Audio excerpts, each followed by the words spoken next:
Thanks for joining us here. Such a vibrant event, and everybody is looking to go forward to the beach. But it's so hot, so we are stuck for a panel. But it's gonna be very interesting panels because you are gonna get insights from people here who are working with the markets for almost a decade.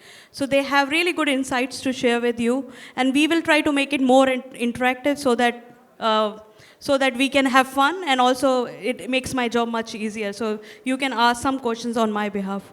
So maybe I'll start with Divya.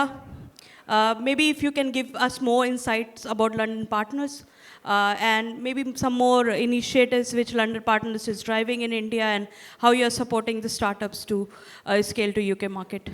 Thank you. Hello, welcome everybody. I see the ones that were clapping were the only ones that had lunch. I think the rest of the crowd has not. But yeah, London and Partners is the Mayor of London's initiative. It's an economic development wing that supports companies from across the world setting up in London and vice versa.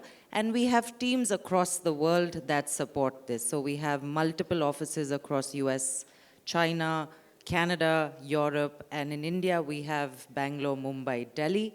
I take care of the South and East India, and our services are free, right? So companies that are interested in exploring the UK market, we talk to about 200 of them a year, understand what they need from us, and we try and fulfill their requests as best as possible.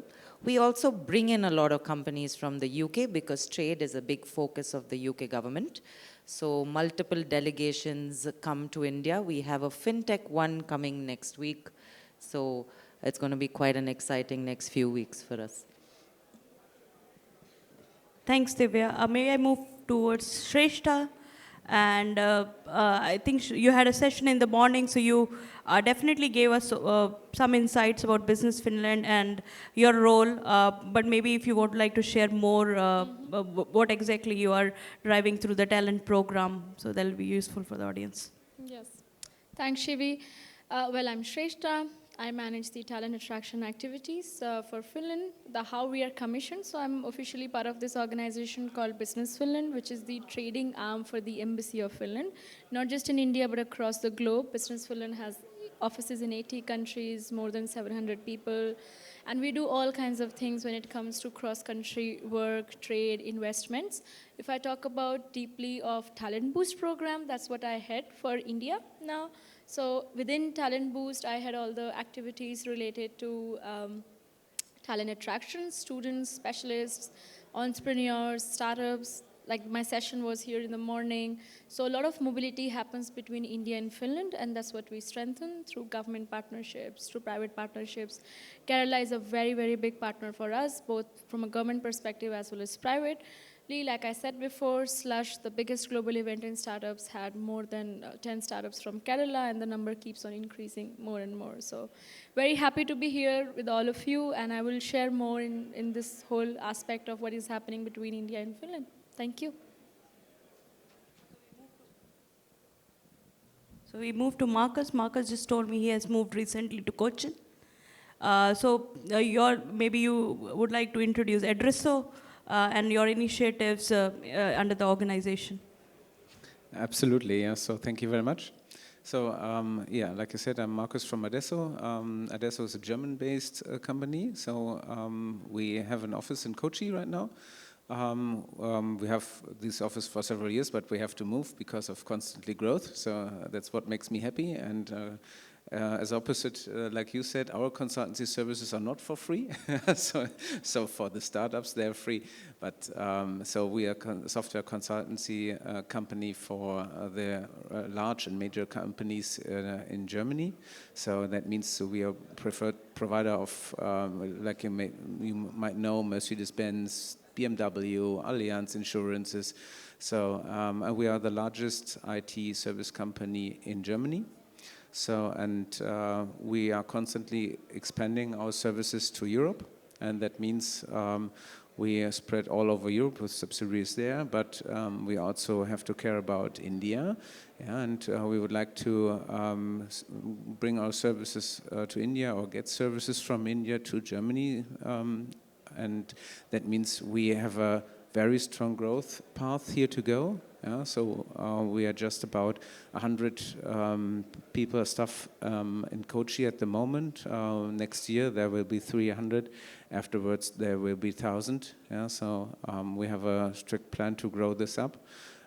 We just signed an MOU with the KSM here to bring startups to Germany, because we are not only want people to work from here, we want also the startups and corresponding technologies in Germany. So we are very focused on in-depth tech and so deep tech and high-level technology like AI in Germany. So we need all the knowledge from here as well. So we'd like to bring software startups there, and I tell you more afterwards how this might work. And we bring them and connect them with the companies in Germany. Thanks, Markus. Maybe we'll have a couple of questions, more on the practical side of things. So maybe I'll start with you, Markus. What are the two tips you would like to give to the Indian startups who are looking to move to Germany? Okay, so I think I have more than two, but so the most important from my perspective. Give as many as you want. We have all the time. No, we have to share some stories as well.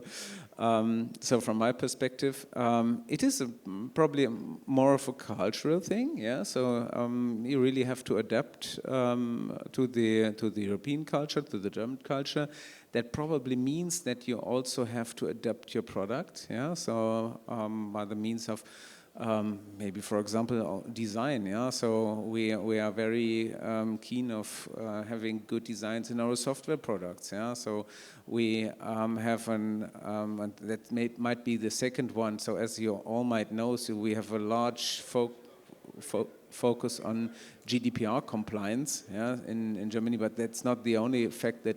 Not the only thing that you have to be aware of. Yeah? So you have to be very clear on compliance, law, taxes, etc. Yeah? So, and that what many startups underestimate. Yeah? So you have to look on these facts. But I think there are many more. But maybe you have to share more of that, yeah? Because it might be the same in all over Europe. Yeah? Maybe, I sure. can also add, when Mark has also interestingly touched an important topic about cultural amalgamation. You know, that's really relevant when it comes to moving, not just as entrepreneurs, but as social beings, coming to a new culture, which is very different, like the climate will be different. And of course, the language barrier that is existing in the whole of Europe, which is not really a barrier now anymore, because there are so many facilities back itself in India that you can delve into. But so maybe I can talk on two sides of this. One is that practical tips for startups who have to move to countries. I would borrow what Shivi said in the morning, that is more relevant for a startup and entrepreneur to first evaluate which country has the best consumer base for you. What kind of product are you selling? Are you into a business of a larger crowd? Are you a business of only working with companies? Is it tech savvy? Is it sustainability centric? These are the things that you have to evaluate before going. I would send the support systems that the country has, and like Mark said, also in Finland as well, we have a lot of support systems. We have these international houses, and cities have their own departments that support talents coming from different countries. And India is, of course, the #1 country for Finland. The most, I would say, the highest number of expats other than Europe within Finland is from India, and specifically in IT sector. So talking specifically for Indians in Finland, I think it's a very smooth transition per se for both entrepreneurs and also for talents from a social perspective, especially because English is widely spoken. You have a vibrant community. There are big Indian companies existing in Finland. In fact, Espoo is like an area near, is quite a city which is near the capital, Helsinki. I'm not too sure how many of you would know. It's like Delhi NCR. Like Delhi has Noida and Gurgaon. Similarly, Helsinki has Espoo and Vantaa, and it's a little India in itself. So when I went there myself, I was like, wow, I am in India. The stores are Indians and things like that. So these kind of things also in a country makes it smoother for you from a professional perspective, because then within your personal network you will find these people who will also help you further in your journey, whether it is finding opportunities or investors and so on and so forth. So these are the different platforms, I would say, from my side that we have in our countries which has to offer. Yeah, thank you. Divya, the same question, but for like London. It's a great question, and you know, I was quoting this yesterday when we were doing that panel that there was a roundtable that happened with about 30 countries in the room, right? And that was amazing because today India has more and more countries coming into its ecosystem for the trade and investment than ever before, right? There are countries whose names I did not know till I entered some of these spaces that these countries also have. You know, there are tiny African countries that are there, and it's amazing, right? And then that's when the startups then get confused and say, okay, where am I supposed to go? Okay. The answer is where are your customers? They covered upon this, right? You go where your customers are at, point one. Point two, if you have the money to expand yet, or is India the market where you need to grow first and then get your base and then expand, right? I think that would be two main elements. Now, London boasts about 60% of all your global HQs are sitting out of this very little space, right? I come from a sales background. I know how important it is to meet decision makers, and then your targets are based on how many decision makers you meet in a day, right? London boasts about meeting 5 decision makers in a day, which is more than where I come from today, which is Bangalore, because I will be spending 3 hours in traffic, right? So that's a great way to evaluate where are my decision makers, where are my customers, that's where I'm going to be. And then of course, developed ecosystems are expensive, right? So it takes that to expand. The other thing I see that KSUM does really, really well, and this is for the startups in the room, if you're thinking of expansion and not knowing where to go, join one of their delegations, yeah. They're taking delegations to Africa, to Dubai. I saw them in Dubai, right? They're taking delegations to London Tech Week. Slush is a huge event. London and Partners takes a large delegation to Slush, right? Go with these delegations. It's subsidized cost. You get to experience the ecosystem. You go with a big team. You go with a VVIP. They open doors for you. You get to meet other VVIPs in the ecosystem. So explore global ecosystems through all the hard work that teams like KSUM are doing, right? Just go explore and then take an informed decision after you see for yourself, because weather is a big one, culture is a big one, right? What are the soft touches? Where are the customers? And all are secondary. They're business questions. But can my family live here? Can my children study here? Right? Those are the soft touch nuances you will get if you travel with these delegations and see for yourself. I'll stop here. So actually, hold on the mic. I think you touched upon a very important topic about the delegation and the events. And I think a couple of other panels also kind of focused on the importance of such good events, which can kind of give you a glimpse into these countries. Maybe if you could talk about more about London Tech Week and other similar events, which you think the people who are looking to expand to UK can kind of consider. Absolutely. London Tech Week is gaining a lot of popularity now because I think last year we took a delegation of 265 founders, right? And because it was a flagship delegation to London. I don't think London has seen such a big delegation from any one country alone. So because it was a flagship delegation on that side of the fence, a lot of the players wanted to meet the delegation, including the High Commissioner in London, right? So he opened the iconic Indian High Commission. He said, get everyone here. I want to meet them. We did a lovely session. Everybody got to meet the Indian High Commissioner. You know, things like that. And we put together fringe events and networking events and meet and greet and things like that. Now, I don't know if many people know this, but London and Partners founded London Tech Week, right? Because we're the founders of London Tech Week, and today it's this mammoth global event, over 70,000 people, etc., we get to call a little bit of the shots on how many tickets we need, you know? So next year we plan to take an even larger delegation. I'm meeting a lot of companies now, and I'm telling them, if you're interested in exploring London, please drop me a LinkedIn and tell me by the first week of Feb that I want to join this delegation, and I'll see that you're on this delegation going to London Tech Week. Right? Explore it for yourself. It's followed by the London FinTech Week for the FinTech guys. Prior to that, I think, is Money 2020 someplace in Europe. So we've lined it up very nicely for you to explore the whole business ecosystem of both Europe and the UK. So yeah, first week of Feb, Divya Bajaj, LinkedIn. Great. Shrestha, you were just telling me in the morning that you were back from Slush, and we had a really good Slush mini event in Bangalore, I remember. Maybe you could also highlight some of the biggest events apart from Slush or including Slush, which happens in Finland and can be also a gateway for the Indian startups. Yeah, Shivi, and I think I totally agree with everyone that events, delegations are the best shot when you want to know a country and also just to explore what are the business opportunities there are, because that's one question that I keep hearing from most of the founders that I am meeting, that what are the opportunities that my product or my service will have in your country. And since you are the experts in your space, it's also better for you to go firsthand and experience this. One, of course, are these flagship events that we have of our own countries, which I will also come to in a bit, but also would like to highlight these other opportunities that we have, which I was mentioning before. For example, within Finland, we have these different cities, and they do organize programs specifically for entrepreneurs. Like 90-day Fin program is something which is done by Business Helsinki, the capital, I would say, the counterpart for us as Business Finland. So they represent the city, which essentially invites founders from across the globe. And once you're getting selected, you are this part of lot of 20 odd people selected globally, and you will live in Finland for 3 months, and you will explore the market. They will help you with networking. They will brainstorm the idea. You will find investors, things like this. So that's another more I would say an advanced way of getting to know a market more deeply and to understand whether also socially is it a good fit for you and your family or not.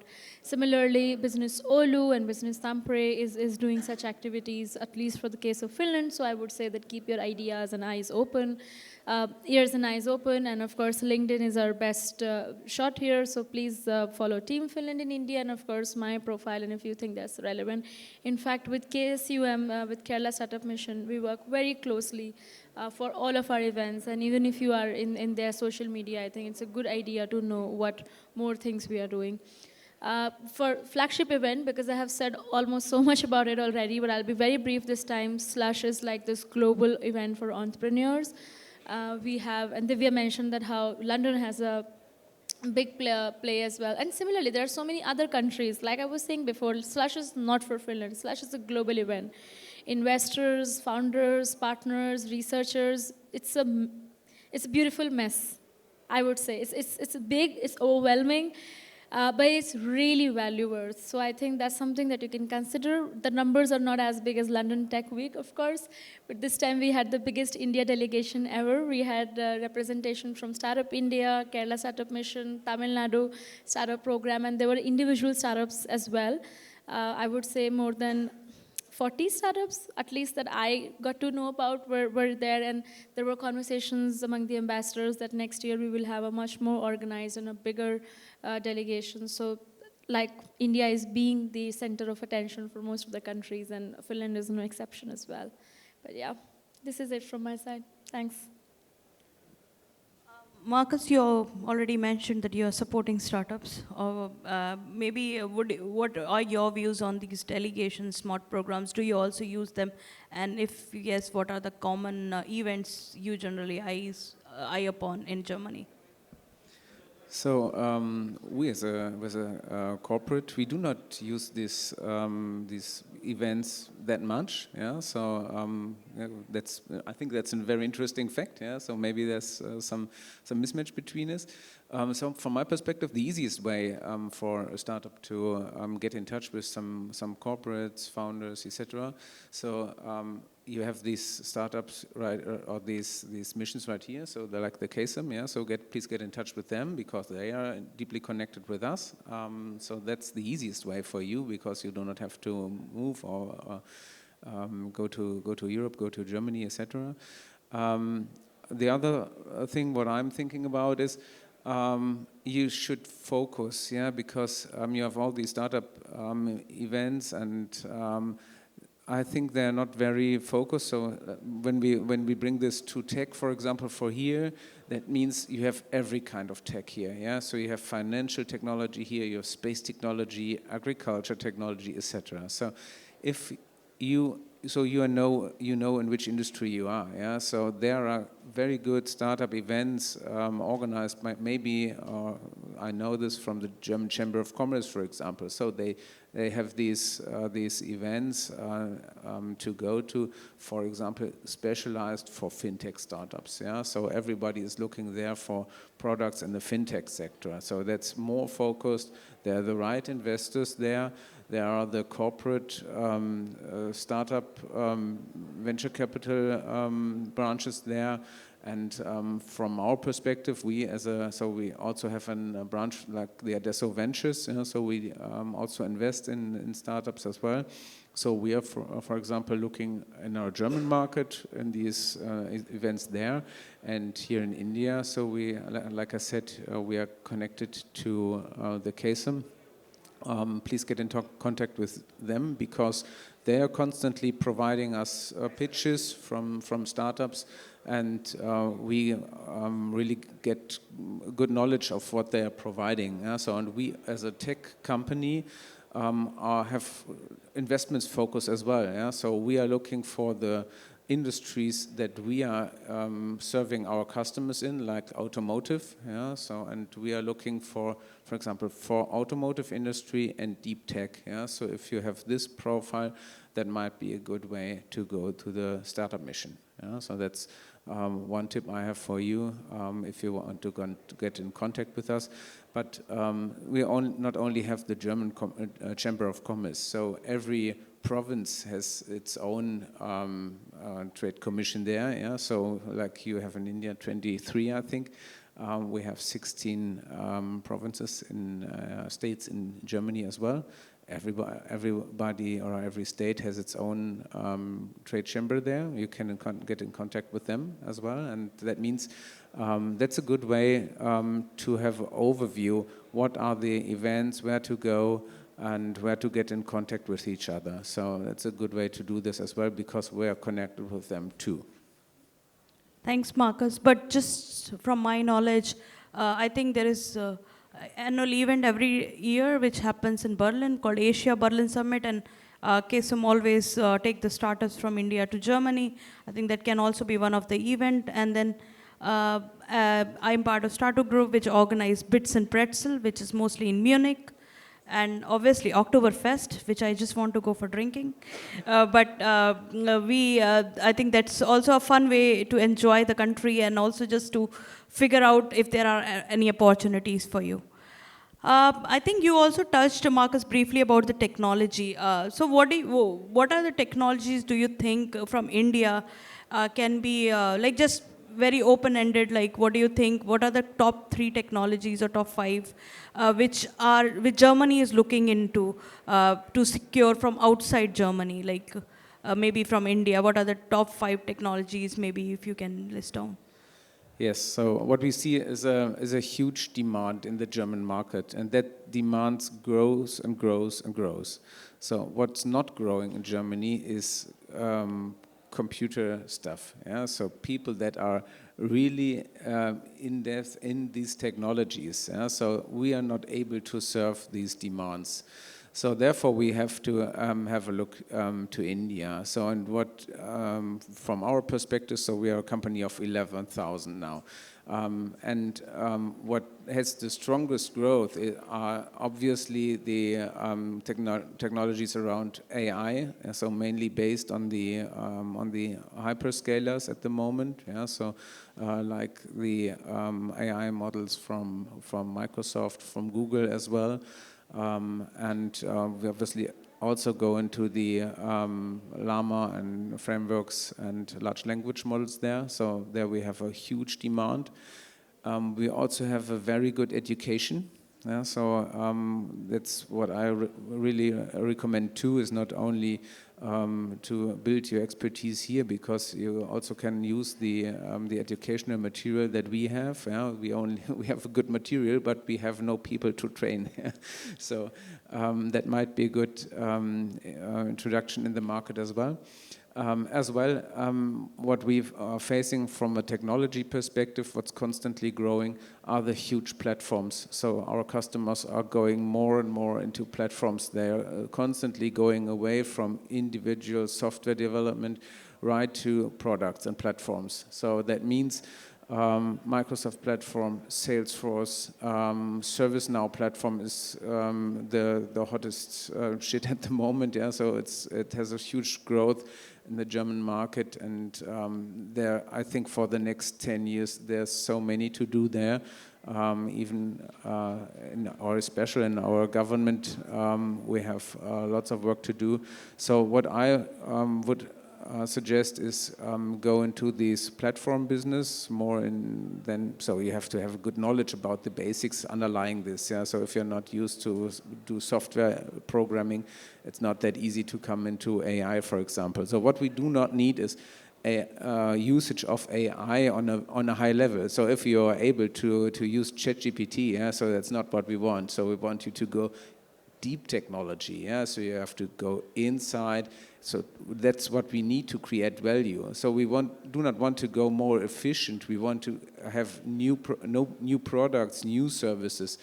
And as long as you're only using this on a very high level basis, obviously you get more efficient. Yeah, it's easier to use generative AI to get some new market materials. But if you want to create a new product, for example, and that what differentiates you to others, you have to go deeper. Yeah, so you have to go have a good understanding of the knowledge there. And what we are looking for is not only education but also experience. Yeah, so please take your time to have as practical examples where you use this stuff. Yeah, so we can provide this as well, but be aware of this. You have to compete with many others. Yeah? So just to give you an example, at the moment we have about 60,000 applications per year. Yeah, just only for a company in Germany. So, and that means we have to filter this. So, and if you have no expertise and just only had some trainings, etc., that might be very difficult. And compared to a product as well, you have to give a good add-on value. So, as long as you're just having if you're solving a problem that's not really a problem, yeah, so you won't get there, yeah. So we won't take you as a startup to invest in.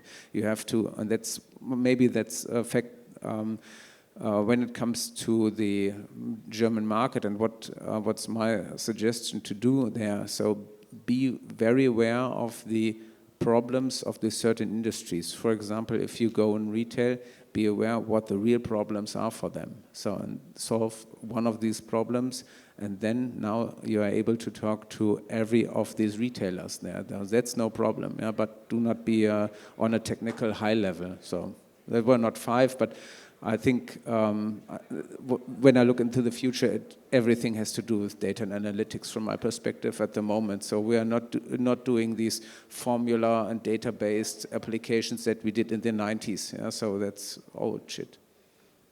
Thanks, Markus.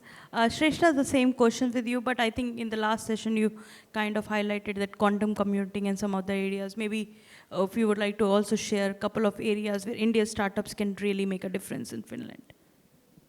I think I would also like to rephrase the question in a way that maybe I can cover the key sectors, of course, for Indian startups who are going to Finland, and also what Finland has to offer for the Indian startups here, the ones who are interested to explore and at an early stage right now. So, of course, AI is the talk of the town, and every country is doing something in AI, but of course, Finland has been one of the forerunners when it comes to artificial intelligence, and there has been so much work happening there, both at a national level, at a higher level, and also internationally. When it comes to India and Finland's relations, not just from an entrepreneurship perspective, but at a larger level, it has been very, very deep-rooted into IT and ICT. The Indian companies that I said are the likes of TCS, Wipro, Infosys, who are full-fledgedly developed in Helsinki from last 2 decades, and they are serving the companies there. And then we also have Finnish companies who are in India, like Wärtsilä, Kone. Of course, they have global operations, but they are more from the manufacturing perspective, which are being delved into India. Talking from the Finnish side, I think, of course, ICT, artificial intelligence remains a key sector, and also that has seen a very positive trend from India over the last decades. It's not something new. However, in the recent times, what I have seen is there is so much focus on sustainability, green energy, and most of the startups who are working in these kind of themes are getting a lot of attention from investors as well. So that's also something that if you are working in these kind of fields, then Finland would be a right fit for you. One of the questions, in fact, in the last session when I was giving was about this particular type of startups that they are, whether energy would be a good fit for them or not. And I think energy at a larger level, no, but then when it comes to green energy, yes. Because Finland is working towards green energy in all aspects of work, whether it is research development, manufacturing, and so on and so forth. And even from a education or learning and development perspective, I would say some of our key universities in Finland, like Helsinki University, Aalto University, they are jointly working with India here, like IIT Delhi, Mumbai. In fact, I just learned I've signed an MOU as well with a recent big institute here. And these are the kind of opportunities that I would perhaps say that startups founders here should be cognizant of, or at least follow through, so that we know that this work is happening. And maybe we could somehow tag along these associations and collaborations, because that's also a very good way to become part of a larger initiative and also capitalize on it as well. So that's I can add. And you want me to add some more sectors as well? No, I think that's very wonderful. You already covered. So before I go to Divya, I think I see a lot of people standing, but if you want, there are chairs in the front if you just want to rest your legs, and you can also listen to us. So Divya, same thing. I think India and UK have been in relationship along, and you also mentioned about the very big fintech delegation which you're bringing next week to India. Maybe you can also highlight some of the sectors which UK is focusing and what can be useful for the Indian startups. Fantastic. So as London, we've identified 5 very clear sectors that we work with in the market. One is fintech, cyber, financial services. That's a big sector. London's known as the mother of fintech. There are about 1,600 fintech solutions today in London. And one of the largest, they've overtaken San Francisco and New York as the largest fundraise that ever happened and globally has happened with London fintechs. I think 9 point something billion, right? That's fintech, cyber, financial services. Then we have enterprise tech, which is your AI, ML, SaaS software. Here is where India leads, right? India overtook the US and China to become the largest investor in London. So there are more Indian companies going to London. There are 43 that went in the last quarter, right? 43 that we've worked with, and I'm sure there are many we don't work with. So that's enterprise technology for you. There is sustainability. The mayor has a very aggressive 2030 agenda and net zero, et cetera, and it's a big one for us. Yesterday I was quoting, there was this company out of Pune that had a solution where it was like an air purifier solution that the Transport for London team, which the mayor heads, also liked so much that they adopted it and put it on all their red buses, right? That's a Pune company, so sustainability is huge.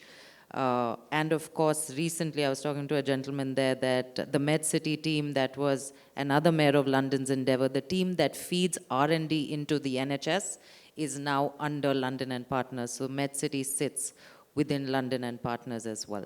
There is the creative industries with the gaming, et cetera. However, it's not in the betting space, right? London as a government doesn't support that, but we do like gamification of a lot of things, games, etc. These are the 5 sectors we support. Having said that, the UK government's larger team supports everything else. Malabar Gold set up in a big way over the last year, right? Kerala base. We've had MTR that launched their first shop in London and did so well that they launched their second one. We have Nalli Silks going there, so there is the F&B, there is retail, there is all of that. But as London and Partners, we have a sector focus of these 5 sectors.